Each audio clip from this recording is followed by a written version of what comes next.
நானும் அம்மாவும் நாங்க ஜெயிலுக்கு போனோம். 3 நாளைக்கு முன்னாடியே, 4 நாளைக்கு முன்னாடியே ஜெயிலுக்கு போயிருந்தோம். ஆனால் அவர் மிக ஒரு வேதனையோடும், ஒரு சுகவீனமா இருக்கிறார் என்று ஜெயில் அதிகாரிகள் சொன்னார்கள். அதனால அவர பார்க்க முடியல.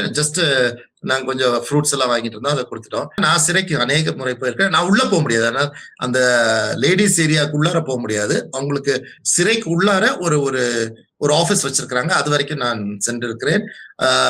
ரொம்ப, அதாவது அந்த கைதி மரண தண்டனை சந்திக்க இருக்கிற கைதிக்கும் போனை கொடுத்து அவங்க கம்யூனிகேட்லாம் பண்ணலாம் அப்படின்னு சொல்லியிருக்காங்க.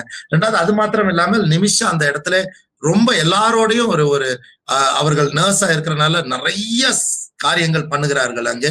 அதனால உள்ள இருக்கிறவர்களுக்கு நிமிஷம் மேல ரொம்ப ஒரு ரொம்ப ஒரு மரியாதையாக மதிப்பாக நடத்திருக்கிறார்கள். ஏன்னா ஒரு ஒரு அவங்களுக்கு நிறைய ப்ரொசீஜர், ஒரு டாக்டர் வரணும், அது வரணும்னா பெரிய ப்ரொசீஜர்லாம் இருக்கு.